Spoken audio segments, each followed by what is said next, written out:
Sebuah teriakan putus asa di garasi yang sunyi, sebuah rencana keji yang menargetkan sepasang rem mobil, dan keberanian seorang petugas kebersihan sederhana yang menjadi satu-satunya penghalang antara CEO-nya dan takdir mengerikan yang menantinya di jalanan. Inilah kisah tentang bagaimana sebuah pengkhianatan nyaris merenggut segalanya, dan bagaimana ketulusan dari orang yang paling diremehkan, justru menjadi kunci penyelamat.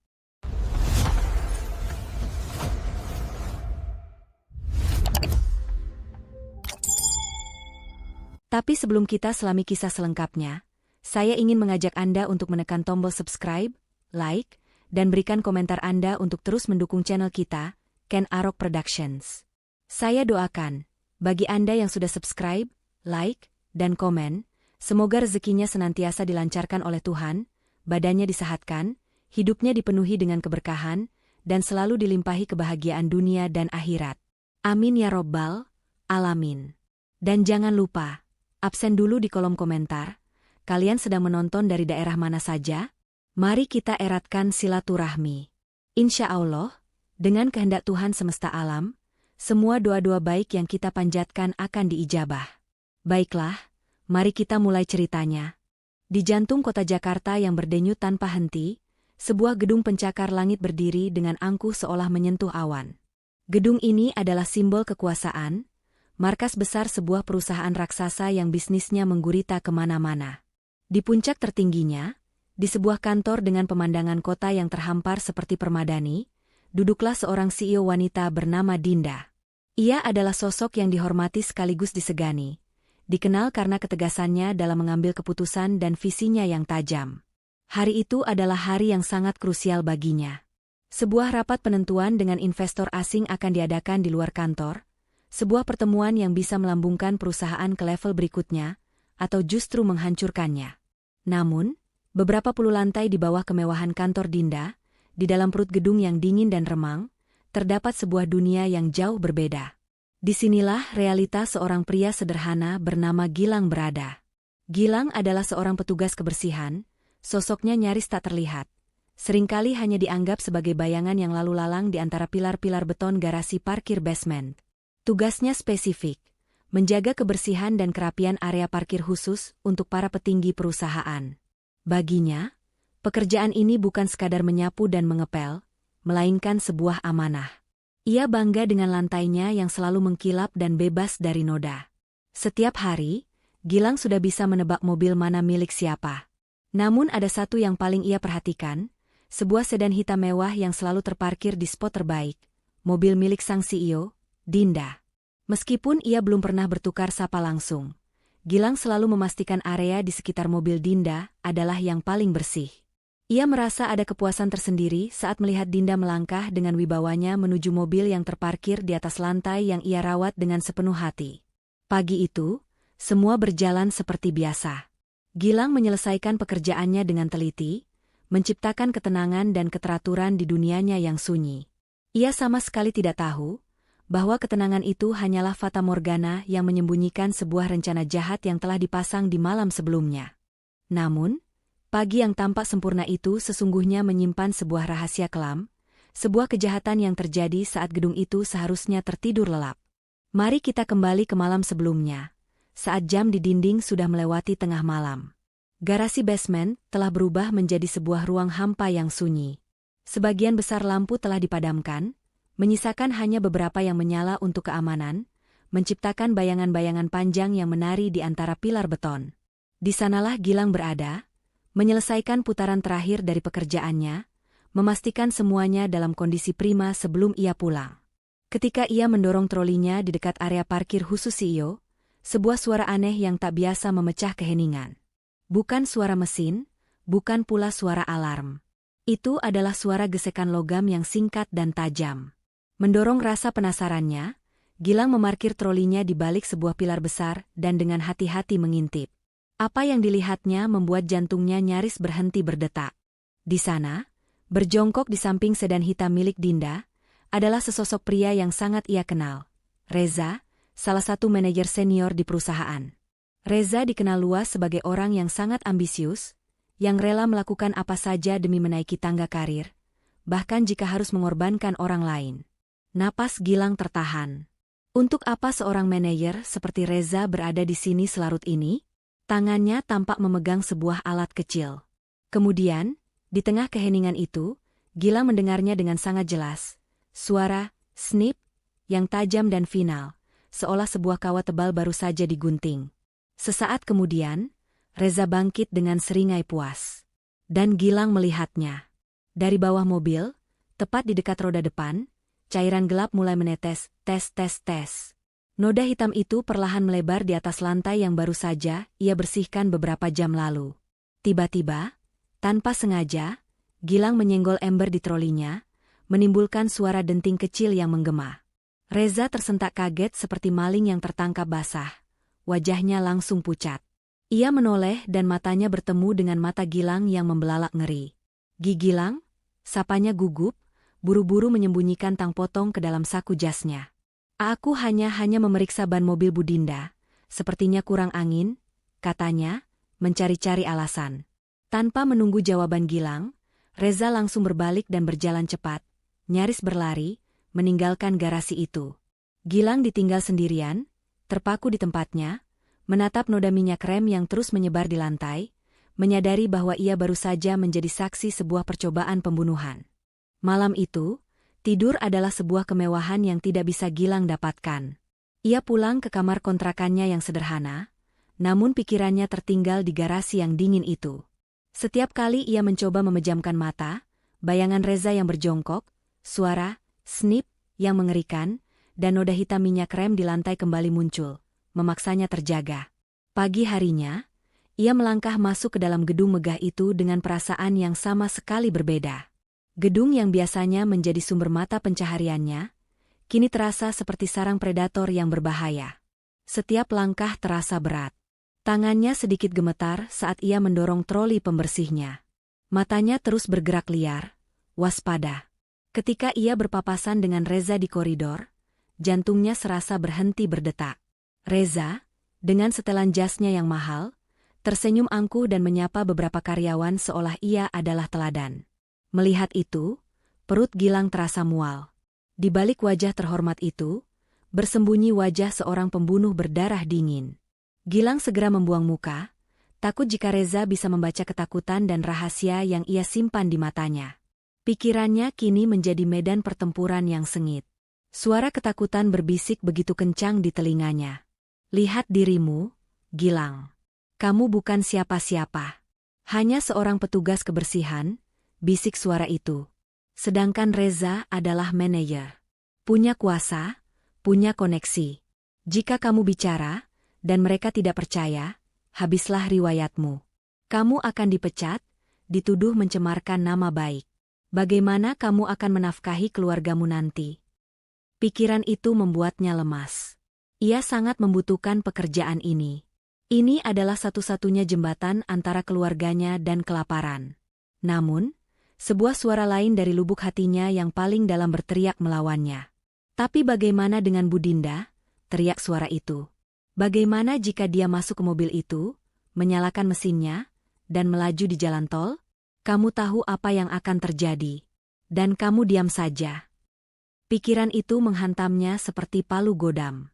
Bayangan Dinda yang selama ini hanya ia kagumi dari jauh, kini muncul dalam sebuah skenario kecelakaan yang mengerikan.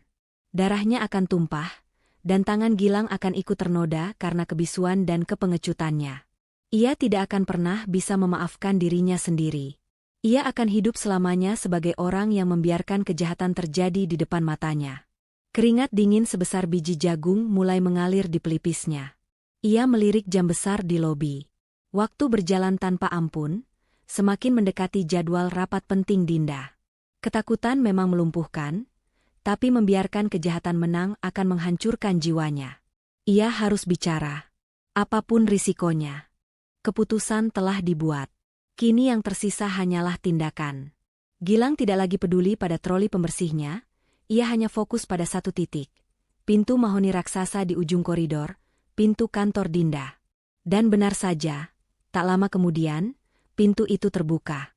Dinda melangkah keluar dengan aura kepemimpinan yang begitu kuat, diikuti oleh seorang asisten yang sigap di belakangnya.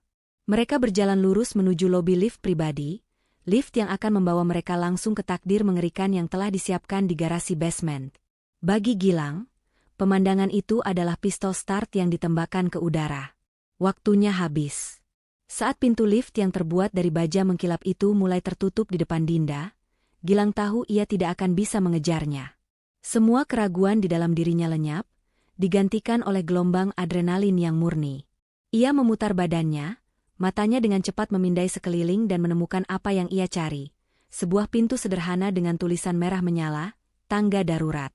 Tanpa ragu, ia menerjang pintu itu, membantingnya hingga terbuka, dan masuk ke dalamnya. Seketika, ia seolah berpindah ke dunia lain. Dari koridor yang nyaman dan berkarpet, ia kini berada di lorong beton yang sempit dan berdebu. Gema langkah kakinya yang panik terdengar memantul-mantul di dinding, menciptakan musik yang kacau balau. Ini adalah sebuah perlombaan mustahil. Lift yang meluncur turun dengan teknologi canggih, melawan sepasang kaki seorang petugas kebersihan yang dipenuhi ketakutan dan tekad. Paru-parunya terasa seperti terbakar. Setiap tarikan napas terasa sakit, tapi ia tidak berhenti. Ia menuruni setiap anak tangga bukan lagi dengan berlari, melainkan dengan melompat, nyaris membuat dirinya terpelanting beberapa kali. Keringat membasahi seragamnya, kakinya mulai terasa seperti jeli, tapi bayangan kecelakaan mengerikan itu terus mendorongnya maju. Akhirnya, setelah melewati lantai demi lantai dalam sekejap mata, ia melihat pintu tujuannya, pintu dengan penanda B2. Dengan sisa-sisa tenaga, ia mendorong gagang pintu besi itu dan tubuhnya terlempar keluar, ke dalam hamparan luas garasi parkir. Ia terhuyung sejenak, matanya yang pusing berusaha mencari fokus. Dan ia menemukannya. Sedan hitam itu, jantungnya serasa berhenti berdetak. Lampu mobil itu baru saja berkedip. Pertanda kuncinya baru saja ditekan dari jarak jauh. Dinda sudah berdiri tepat di samping pintu pengemudi, tangannya yang elegan sudah terulur, hanya sejengkal lagi dari gagang pintu. Gilang nyaris terlambat. Dengan sisa tenaga terakhir yang ada di paru-parunya, Gilang mengerahkan semuanya bukan untuk kakinya, melainkan untuk suaranya. Ia berteriak sekuat yang ia bisa, sebuah seruan putus asa yang menggema di seluruh penjuru garasi. "Bu Dinda, jangan naik mobil itu. Saya mohon." Teriakan itu seperti sebuah ledakan di tengah keheningan. Tangan Dinda yang sudah hampir menyentuh gagang pintu mobilnya, seketika membeku di udara. Wajahnya yang tenang dan fokus berubah menjadi kaget, lalu dengan cepat mengeras menjadi ekspresi jengkel. Ia berbalik, dan matanya yang tajam menatap lurus ke arah Gilang yang tengah berdiri terbungkuk-bungkuk, berusaha keras untuk tidak jatuh sambil menopang lututnya. Asisten yang berdiri di samping Dinda langsung bereaksi. "Hei kamu, tidak sopan sekali. Beraninya kamu membentak Bu Dinda? Pergi sekarang atau saya panggil keamanan." Hardiknya, suaranya tajam dan penuh amarah. Namun, Dinda mengangkat sebelah tangannya, sebuah isyarat dingin yang langsung membungkam asistennya. Ia mengenali wajah yang pucat dan basah oleh keringat itu. "Gilang?" tanyanya, suaranya terdengar tenang namun menusuk.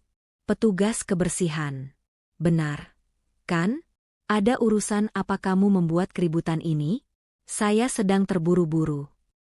Gilang mencoba menegakkan tubuhnya, mengatur napasnya yang masih memburu. Setiap kata terasa berat untuk diucapkan.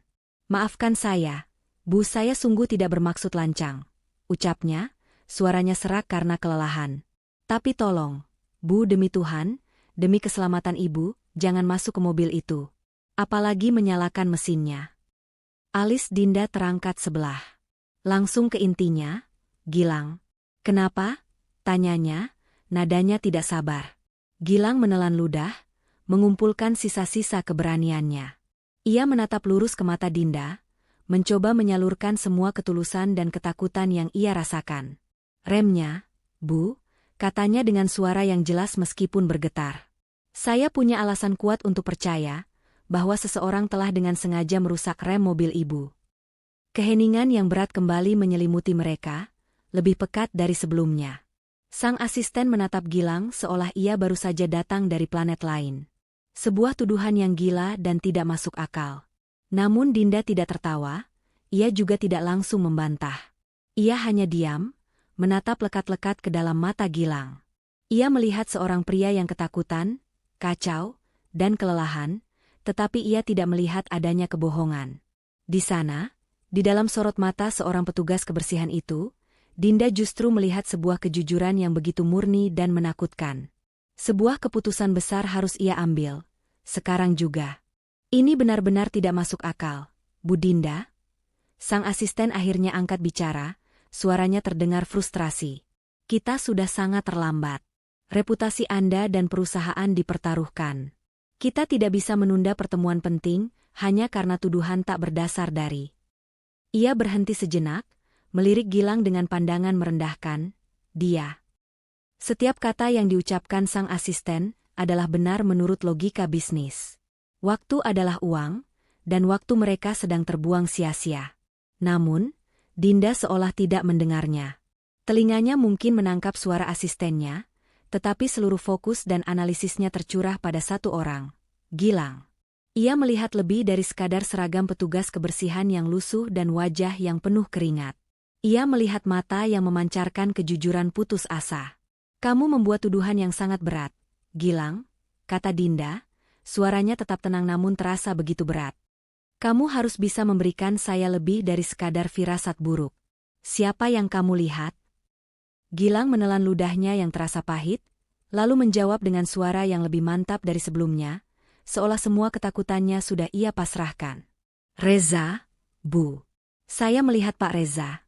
Jawabnya, menyebutkan nama manajer senior itu. Nama itu membuat sang asisten terkesiap. Ini bukan lagi sekadar tuduhan acak. Ini adalah bom yang baru saja dijatuhkan di tengah-tengah struktur perusahaan. Dinda menyipitkan matanya. Reza? Kamu menuduh salah satu manajer terbaik saya mencoba membunuh saya? Apa yang membuatmu begitu yakin? Saya tidak punya bukti fisik, Bu, aku Gilang dengan jujur. Saya hanya saksi mata. Tapi saya tidak buta. Saya melihatnya dengan jelas. Dan saya yakin pasti ada buktinya. Gilang mengangkat tangannya yang sedikit gemetar, menunjuk ke sebuah kubah kecil berwarna gelap di langit-langit garasi. Di sana, Bu, ada kamera CCTV tepat di atas posisi parkir Ibu. Apapun yang dilakukan Pak Reza tadi malam, kamera itu pasti merekamnya. Penyebutan kamera CCTV mengubah segalanya. Wajah Dinda yang tadinya penuh pertimbangan, kini berubah menjadi tajam dan penuh kepastian. Keraguan sirna, digantikan oleh insting seorang pemimpin yang mencium adanya pengkhianatan. Ia tidak lagi menatap Gilang. Ia berbalik sepenuhnya ke arah asistennya yang masih tampak syok. Perintahnya keluar dengan cepat, dingin, dan absolut. Hubungi kepala keamanan. Katakan padanya untuk bertemu saya di ruang kontrol CCTV sekarang juga. Segel semua akses keluar untuk Reza. Dia tidak boleh meninggalkan gedung ini. Tapi rapatnya, Bu, tanya sang asisten ragu. Telepon perwakilan investor, lanjut Dinda tanpa ragu. Sampaikan permohonan maaf saya yang terdalam. Katakan ada situasi darurat internal yang mengancam keamanan perusahaan, dan harus saya tangani saat ini juga. Jadwalkan ulang secepat mungkin. Tanpa menunggu jawaban, Dinda melangkah dengan cepat kembali ke lift, meninggalkan asistennya yang tergopoh-gopoh menelepon dan Gilang yang berdiri terpaku, menyadari bahwa takdirnya baru saja ia serahkan sepenuhnya ke tangan sang CEO. Ruang kontrol CCTV terasa seperti dunia lain. Ruangan itu remang, dingin, dan sunyi, hanya diisi oleh suara dengungan pelan dari puluhan server yang bekerja tanpa henti. Dindingnya adalah mosaik dari layar-layar monitor, menampilkan kehidupan bisu yang terjadi di setiap sudut gedung.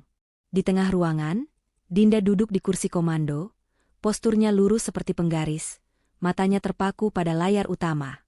Di sampingnya, kepala keamanan dengan cekatan mengoperasikan sistem, sementara sang asisten berdiri gemetar di belakangnya. Di sudut terjauh, bersandar di dekat pintu, Gilang berdiri dengan jantung yang terasa akan melompat dari dadanya. Inilah pengadilan atas kesaksiannya. Kamera B2, putar mundur ke pukul 23.45 tadi malam, perintah Dinda, suaranya memecah keheningan. Kepala keamanan mengangguk. Jari-jarinya menekan beberapa tombol, dan rekaman di layar utama berputar cepat ke belakang, lalu melambat menjadi normal. Garasi parkir tampak sunyi senyap. Beberapa menit kemudian, sebuah figur manusia masuk ke dalam sorotan kamera inframerah. Perbesar, perintah Dinda lagi. Gambar itu menajam. Wajah Reza terlihat dengan sangat jelas. Sang asisten menutup mulutnya dengan kedua tangan, napasnya tertahan. Rekaman itu berjalan tanpa suara, namun bercerita lebih keras daripada teriakan manapun. Mereka semua menjadi saksi bisu. Mereka melihat Reza berjalan mengendap-endap, matanya awas mengamati sekeliling. Mereka melihatnya berjongkok di samping sedan hitam milik Dinda. Mereka melihat kilatan logam dari sebuah tang potong yang ia keluarkan dari saku jasnya. Dan kemudian, momen yang paling mengerikan itu tiba. Kamera resolusi tinggi itu menangkap dengan detail yang brutal bagaimana tangan Reza meraih sesuatu di kolong mobil, melakukan sebuah gerakan menggunting yang cepat, lalu menarik tangannya kembali. Sesaat kemudian, noda gelap mulai muncul di lantai keramik yang terang, setetes demi setetes. Tidak ada lagi yang perlu dikatakan. Tidak ada lagi keraguan. Rekaman itu adalah bukti mutlak. Kepala keamanan menggelengkan kepalanya dengan wajah geram. Sang asisten menatap Gilang dari seberang ruangan, matanya kini dipenuhi rasa kagum, hormat, sekaligus rasa bersalah yang mendalam. Dinda sendiri tidak bergerak. Wajahnya tidak menunjukkan amarah yang meledak-ledak. Sebaliknya, wajahnya menjadi sangat tenang, sebuah ketenangan yang menakutkan, seperti danau sebelum badai datang.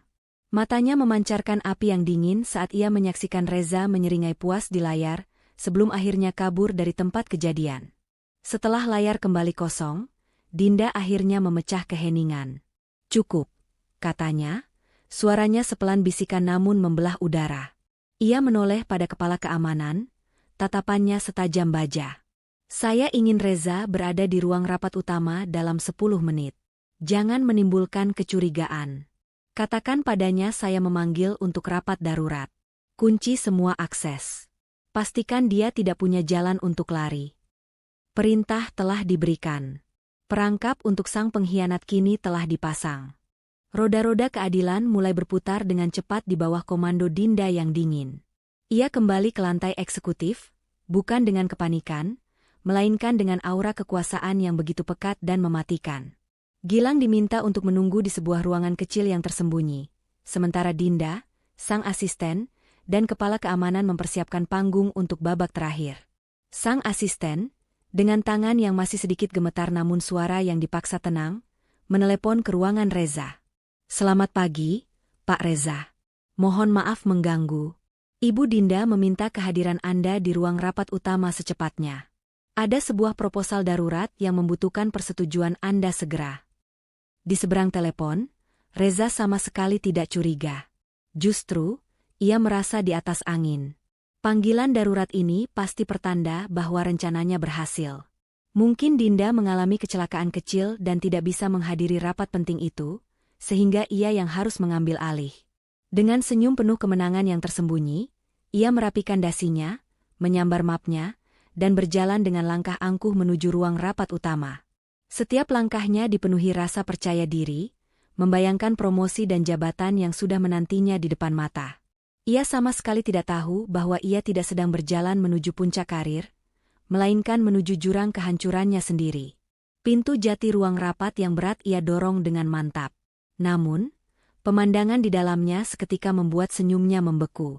Ruangan itu kosong. Tidak ada direksi lain, tidak ada proyektor yang menyala. Hanya ada Dinda yang berdiri seorang diri di ujung meja panjang, punggungnya menghadap sebuah layar monitor raksasa yang masih gelap. Di dekat pintu, kepala keamanan berdiri tegak seperti patung, dan di belakang Reza, pintu itu tertutup dengan suara, klik, pelan namun terasa begitu final. Udara di ruangan itu terasa berat dan dingin. "Bu Dinda? Ada apa ini?" tanya Reza, suaranya yang tadi penuh percaya diri kini terdengar ragu. Dinda tidak langsung menjawab.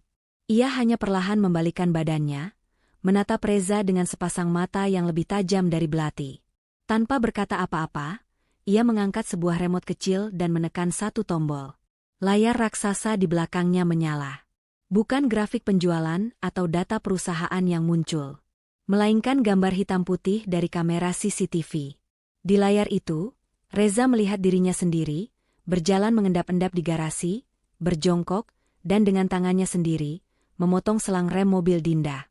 Warna seketika terkuras dari wajah Reza. Kakinya lemas seolah tak bertulang. Itu tidak mungkin. Ini rekayasa. Fitnah, teriaknya panik. Ia berbalik, hendak lari dari ruangan itu, namun 2 orang petugas keamanan lain sudah berdiri di sana, menghalangi jalannya. Ia terjebak.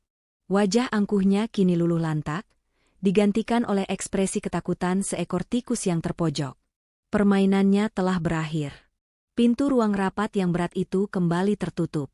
Reza, sang pengkhianat, telah dibawa pergi oleh petugas keamanan, wajahnya tertunduk dalam kekalahan dan kehinaan. Untuk pertama kalinya setelah beberapa jam yang menegangkan, Dinda kini sendirian di dalam ruangan yang luas dan sunyi itu. Seluruh topeng ketegaran dan kemarahan yang sejak tadi ia kenakan, perlahan-lahan luruh dari wajahnya. Ia berjalan pelan ke kursi utama dan duduk.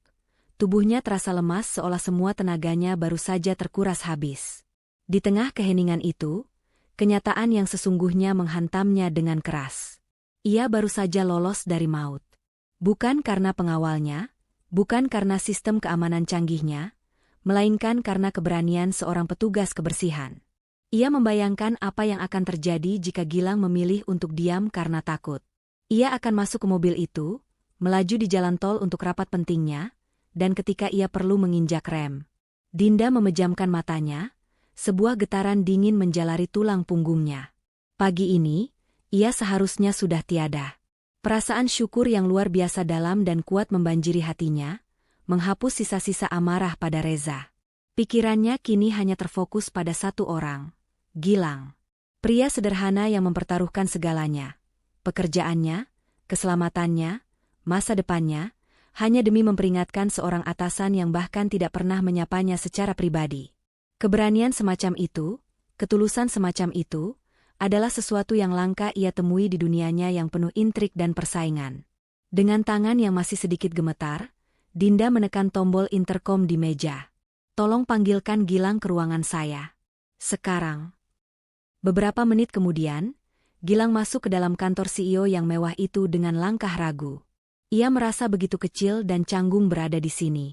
Dinda sedang berdiri membelakanginya, menatap pemandangan kota dari jendela kaca raksasanya. Perlahan, Dinda berbalik. Wajahnya tidak lagi dingin dan mengintimidasi.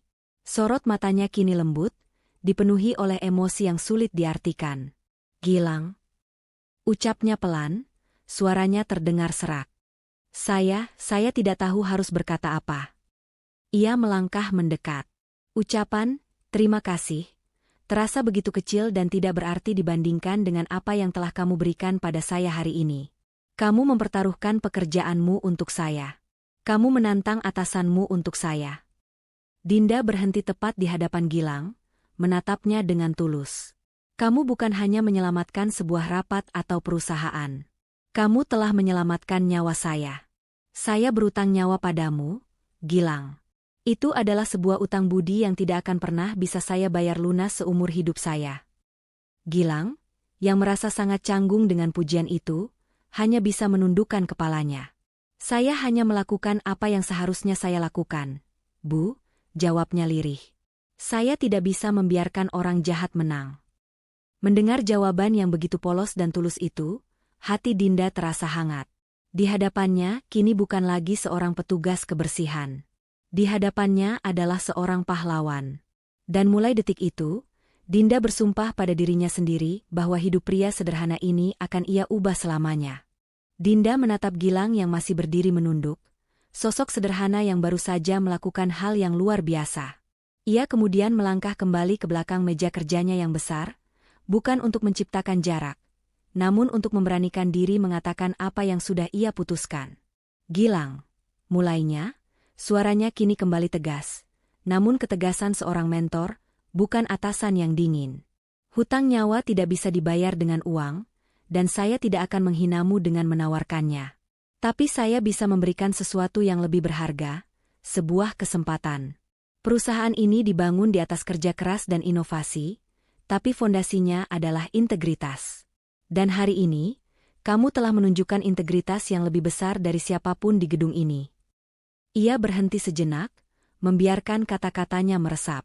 "Keberanian dan ketulusan sepertimu adalah aset yang terlalu berharga untuk disia-siakan di garasi basement." Karena itu, mulai besok, kamu bukan lagi petugas kebersihan di perusahaan ini. Mata Gilang terangkat, penuh dengan keterkejutan dan sedikit kepanikan. Apakah ia akan dipecat karena menyebabkan keributan? Seolah bisa membaca pikirannya, Dinda tersenyum tipis. Saya menciptakan sebuah posisi baru. Posisi yang hanya bisa diisi oleh orang yang saya percaya sepenuhnya.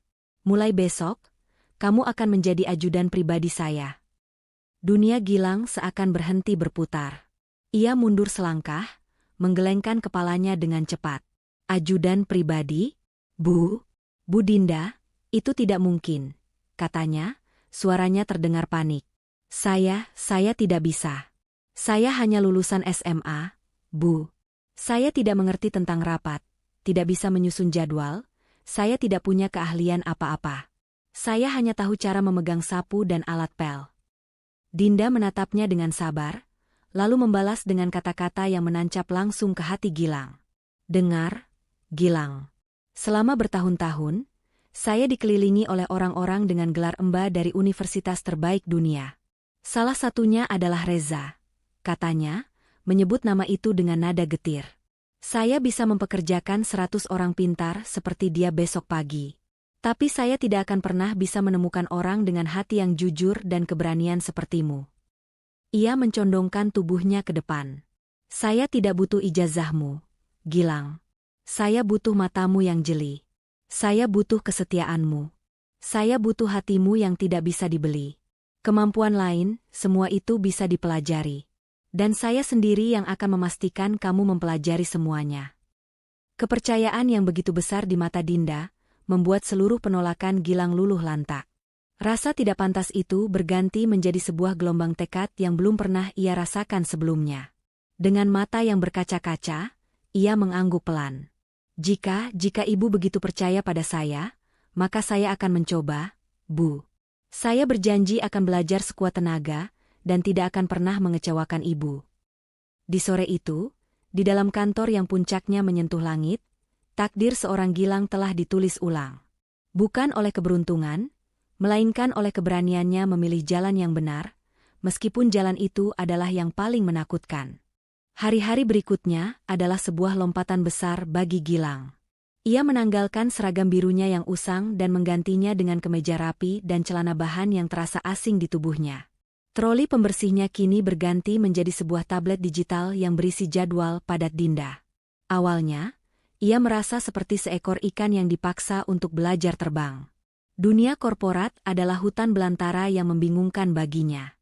Istilah-istilah bisnis dalam bahasa Inggris, rapat-rapat yang berjalan dengan tempo cepat, dan tatapan-tatapan sinis dari karyawan lain yang berbisik di belakangnya, semua itu sempat membuatnya kecil hati. Mereka melihatnya sebagai OB yang naik pangkat karena beruntung, tidak lebih. Namun, ada satu hal yang membuat Gilang bertahan, kepercayaan Dinda. Dinda membuktikan ucapannya. Ia menjadi mentor yang sabar. Ketika Gilang salah menyusun jadwal atau gugup saat harus menjawab telepon dari klien penting, Dinda tidak pernah memarahinya. Sebaliknya, ia akan dengan tenang berkata, "Tidak apa-apa, Gilang. Semua orang mulai dari nol. Coba kita ulangi lagi, begini caranya." Ia mengajari Gilang cara menulis email profesional, cara memahami agenda rapat, bahkan cara berhadapan dengan orang-orang penting dengan percaya diri.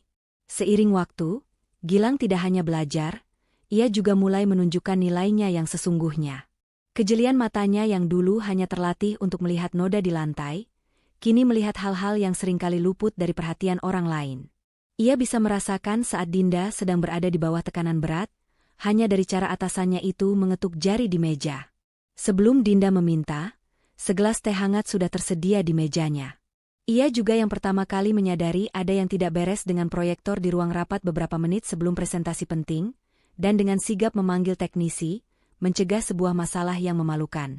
Perlahan tapi pasti, Dinda mulai menyadari bahwa memiliki Gilang di sisinya memberinya lebih dari sekadar bantuan administratif. Gilang memberinya ketenangan. Di dunia yang penuh dengan orang-orang yang memakai topeng, Gilang adalah satu-satunya orang yang tulus dan tidak memiliki agenda tersembunyi. Ikatan di antara mereka pun tumbuh semakin kuat, sebuah ikatan unik yang ditempa dalam api krisis. Ini bukan lagi sekadar hubungan antara atasan dan bawahan. Ini adalah hubungan kemitraan yang dibangun di atas fondasi kepercayaan yang paling mutlak. Kepercayaan antara orang yang diselamatkan dan sang penyelamatnya. Dan di tengah hiruk-pikuk dunia korporasi, Dinda menemukan sebuah jangkar yang kokoh dalam diri pria sederhana itu. Seiring berjalannya waktu, Gilang mulai melihat sesuatu yang tidak pernah dilihat oleh karyawan lain. Ia melihat sosok di balik gelar CEO. Ia melihat Dinda, seorang wanita yang memanggul beban seluruh perusahaan di pundaknya, yang seringkali harus menyembunyikan rasa lelah dan kecewanya di balik topeng ketegasan. Dunia Dinda adalah dunia yang sepi di puncak. Ia dikelilingi banyak orang, namun sedikit sekali yang benar-benar peduli padanya sebagai seorang manusia. Suatu malam, setelah seharian penuh menghadapi rapat yang alot dan berita bisnis yang buruk, Gilang menemukan Dinda masih duduk di kantornya yang sudah gelap. Ia tidak sedang bekerja. Ia hanya duduk diam di kursinya, menatap hamparan lampu kota di luar jendela dengan pandangan kosong. Wajahnya yang biasanya selalu terlihat kuat, malam itu menunjukkan gurat-gurat kelelahan yang mendalam. Untuk pertama kalinya, Gilang tidak melihatnya sebagai seorang bos yang perkasa, melainkan sebagai seorang wanita yang kesepian. Alih-alih langsung pamit pulang, Gilang berjalan pelan ke pantry kecil di sudut kantor. Tanpa bertanya, ia membuatkan secangkir coklat hangat, minuman yang ia tahu bisa sedikit menenangkan pikiran. Ia meletakkan cangkir itu dengan sangat pelan di meja Dinda, agar tidak mengejutkannya. Dinda menoleh, sedikit kaget, lalu menatap cangkir di hadapannya. "Saya tidak meminta ini, Gilang," katanya lirih, suaranya terdengar serak. "Saya tahu, Bu," jawab Gilang lembut. "Tapi terkadang, sesuatu yang tidak kita minta adalah sesuatu yang paling kita butuhkan." Ia berhenti sejenak, lalu menambahkan, "Tidak semua pertempuran bisa kita menangkan dalam satu hari, Bu. Besok adalah hari yang baru. Kita bisa berjuang lagi dengan tenaga yang baru." Kata-kata sederhana itu, yang diucapkan dengan ketulusan penuh, berhasil menembus dinding pertahanan yang telah Dinda bangun selama bertahun-tahun. Itu bukanlah nasihat bisnis yang rumit atau kata-kata penyemangat yang palsu. Itu adalah sebuah pengertian. Sebuah kepedulian murni. Dinda menatap Gilang, dan untuk pertama kalinya, ia memberikan sebuah senyum yang tulus, meskipun terlihat lelah. "Terima kasih, Gilang," bisiknya. Malam itu, saat Dinda meminum coklat hangatnya sendirian, ia menyadari sesuatu. Kehadiran Gilang di sisinya kini bukan lagi sekadar masalah keamanan atau pekerjaan. Pria itu telah menjadi sauhnya. Pengingatnya bahwa di balik semua tekanan ini, ia tetaplah seorang manusia. Di sisi lain, Gilang juga merasakan perubahan dalam dirinya. Rasa tanggung jawabnya untuk melindungi Dinda kini telah bercampur dengan perasaan lain. Sebuah keinginan untuk melihat Dinda tersenyum, untuk menghapus beban dari pundaknya. Kekagumannya telah berevolusi menjadi sebuah rasa sayang yang dalam dan tulus. Sebuah perasaan yang ia sendiri takut untuk mengakui keberadaannya. Sejak malam di mana secangkir coklat hangat menjadi saksi bisu, udara di antara Gilang dan Dinda terasa berbeda. Ada sebuah kehangatan baru, namun juga sebuah kecanggungan yang aneh. Profesionalisme yang dulu menjadi jembatan di antara mereka, kini seolah menjadi dinding tak kasat mata yang rapuh, yang keduanya takut untuk menyentuhnya. Hari-hari mereka kini dipenuhi oleh momen-momen kecil yang syarat makna. Sebuah tatapan mata yang bertahan sepersekian detik lebih lama saat Gilang melaporkan jadwal. Sebuah senyum tulus dari Dinda yang kini lebih sering muncul saat Gilang ada di dekatnya. Atau saat jari mereka tak sengaja bersentuhan ketika menyerahkan sebuah dokumen, sebuah sentuhan singkat yang mengirimkan getaran listrik yang membuat keduanya salah tingkah. Bagi Gilang, perasaan ini adalah sebuah kebahagiaan sekaligus siksaan. Hatinya berbunga setiap kali Dinda tersenyum padanya. Namun logikanya menjerit, mengingatkannya pada siapa dirinya. "Sadarlah, Gilang," bisiknya pada diri sendiri setiap malam. "Dia adalah langit, dan kau adalah bumi. Jangan pernah bermimpi untuk bisa terbang. Perasaanmu ini hanya akan menyakitimu dan mungkin menghancurkan kepercayaan yang sudah ia berikan." Karena rasa takut itu, Gilang berusaha menjaga jarak. Ia mencoba menjadi lebih formal, lebih kaku, berharap bisa memadamkan api yang mulai membakar hatinya. Namun, Dinda juga merasakan hal yang sama. Wanita yang terbiasa mengendalikan perusahaan triliunan rupiah ini, kini tidak mampu mengendalikan debaran jantungnya sendiri setiap kali Gilang masuk ke ruangannya. Ia merasa aman, nyaman, dan menjadi dirinya sendiri saat bersama Gilang. Sebuah perasaan yang tidak pernah ia temukan pada pria-pria kaya dan berkuasa yang pernah mencoba mendekatinya. Tapi ia juga seorang CEO. Ia hidup di bawah sorotan.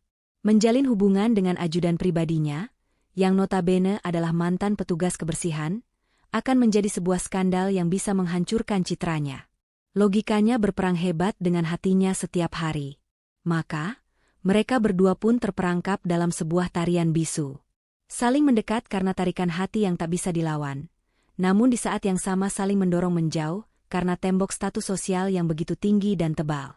Interaksi mereka menjadi sebuah paradoks. Di satu sisi begitu dekat dan saling memahami tanpa kata, di sisi lain begitu jauh dan terpisahkan oleh kenyataan.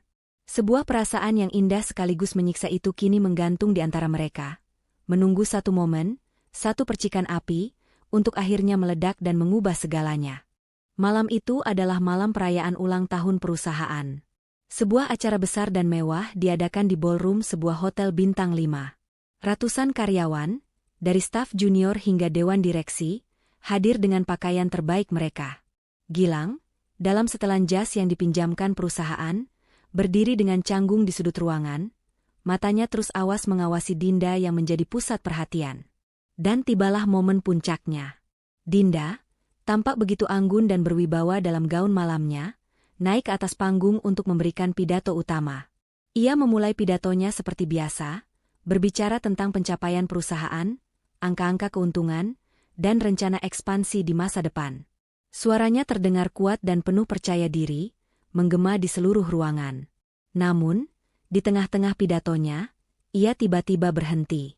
Ia meletakkan kertas catatan kecilnya di atas podium, dan keheningan pun menyelimuti ballroom. Angka-angka ini memang penting, katanya, suaranya kini terdengar lebih personal, lebih lembut. Tapi malam ini, saya sadar bahwa fondasi terbesar dari perusahaan ini bukanlah uang atau aset. Fondasinya adalah karakter. Matanya menyapu seluruh ruangan, lalu berhenti dan terkunci pada satu titik di sudut ruangan. Pada Gilang. Beberapa bulan yang lalu, lanjut Dinda, perusahaan ini dan nyawa saya pribadi, berada dalam sebuah ancaman besar yang tidak diketahui siapapun.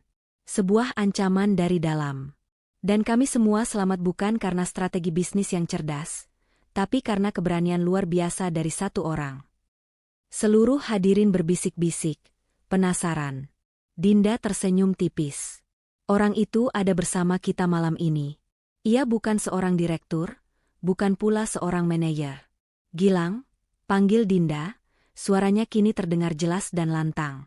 Bisakah kamu naik ke atas panggung sebentar? Semua mata kini tertuju pada Gilang. Lampu sorot bergerak dan menemukannya. Wajah Gilang pucat karena kaget. Dengan langkah gemetar, didorong oleh tatapan ratusan orang, ia berjalan menuju panggung. Ketika ia sudah berdiri di sampingnya, Dinda tidak lagi menghadap para penonton. Ia membalikkan tubuhnya sepenuhnya menghadap Gilang. Gilang, katanya, suaranya kini bergetar menahan emosi. Kamu datang ke dalam hidupku sebagai seorang penyelamat. Kamu mempertaruhkan segalanya untukku. Tapi seiring waktu, kamu bukan hanya menjadi pelindungku. Kamu menjadi pengingatku tentang apa artinya menjadi orang baik. Air mata mulai menggenang di pelupuk mata Dinda. Aku tidak bisa lagi bersembunyi di balik status dan jabatanku. Aku tidak peduli lagi apa kata dunia. Hatiku sudah memilih. Di hadapan ratusan karyawannya yang menjadi saksi, Dinda mengambil tangan Gilang. Aku tidak hanya ingin kamu berada di sisiku sebagai ajudan. Aku ingin kamu berada di sisiku selamanya, sebagai partner hidupku. Gilang, maukah kamu menikah denganku? Ballroom itu meledak dalam keheningan yang total, diikuti oleh suara napas tertahan dari ratusan orang. Gilang berdiri mematung, air mata akhirnya mengalir di pipinya. Ia tidak mampu berkata-kata. Ia hanya bisa mengangguk dengan kuat. Dan melihat anggukan itu, senyum paling indah dan tulus yang pernah Gilang lihat terukir di wajah Dinda. Sesaat kemudian, satu orang bertepuk tangan, diikuti oleh yang lain, hingga seluruh ruangan bergemuruh oleh tepuk tangan yang membahana. Malam perayaan itu menjadi sebuah legenda yang akan terus diceritakan turun-temurun di perusahaan. Tentu, setelahnya ada bisik-bisik dan gunjingan. Ada yang mencibir, ada yang iri, namun lebih banyak yang terharu dan kagum. Mereka telah menjadi saksi dari sebuah kisah cinta yang begitu tulus dan berani. Sebuah kisah yang membuktikan bahwa perasaan sejati tidak pernah memandang jabatan atau latar belakang. Alih-alih mengadakan pesta pernikahan yang gemerlap untuk membungkam para pencibir, Dinda dan Gilang justru memilih jalan yang berbeda. Mereka melangsungkan sebuah akad nikah yang syahdu, hikmat, dan hanya dihadiri oleh keluarga serta sahabat terdekat. Di hari itu, Gilang, dalam balutan busana pengantin yang gagah, tampak begitu tenang dan penuh rasa syukur. Sementara Dinda, melepaskan aura CEO-nya, terlihat begitu cantik dan bercahaya dengan senyum kebahagiaan murni yang tak pernah bisa dibeli oleh harta manapun. Ijab kabul yang diucapkan Gilang dengan mantap menjadi sebuah janji suci, menyatukan dua dunia yang berbeda menjadi satu. Bulan-bulan dan tahun-tahun pun berlalu, dan kehidupan mereka menjadi sebuah bukti nyata dari kekuatan cinta. Di rumah, Dinda bukan lagi seorang CEO yang ditakuti. Ia adalah seorang istri yang hangat, yang suka tertawa mendengar lelucon sederhana Gilang saat mereka memasak bersama di dapur. Dan Gilang, ia bukan lagi seorang ajudan yang canggung. Ia adalah seorang suami yang menjadi sandaran, penenang, dan penasihat paling jujur bagi istrinya dikala Dinda menghadapi tekanan dunia bisnis. Di perusahaan, Gilang tumbuh menjadi sosok yang dihormati bukan karena statusnya sebagai suami CEO, melainkan karena kebijaksanaan dan integritasnya sendiri. Ia menjadi mata dan telinga Dinda, orang yang bisa melihat masalah dari sudut pandang orang kecil, sebuah perspektif yang seringkali hilang di jajaran direksi. Mereka menjadi tim yang tak terkalahkan, sebuah perpaduan sempurna antara otak yang brilian dan hati yang tulus. Dan akhirnya, kebahagiaan mereka pun disempurnakan. Suara tangis pertama dari buah hati mereka mengisi rumah mereka dengan kehangatan dan sukacita yang tak terhingga. Saat Gilang menggendong putra kecilnya, ia menatap Dinda yang tersenyum haru di sampingnya. Ia teringat kembali malam-malam penuh ketakutan dan keraguan. Semua itu kini terasa begitu jauh. Perjalanan mereka adalah bukti bahwa takdir terbaik seringkali tersembunyi di balik pilihan tersulit. Dari sebuah garasi yang gelap dan dingin, dari sebuah niat jahat yang nyaris merenggut nyawa, lahirlah sebuah cinta abadi yang menghangatkan segalanya. Kisah Gilang dan Dinda akan selalu menjadi pengingat bahwa pahlawan sejati tidak diukur dari jabatannya, dan cinta sejati akan selalu menemukan jalannya pulang, tidak peduli seberapa tinggi tembok yang menghalanginya.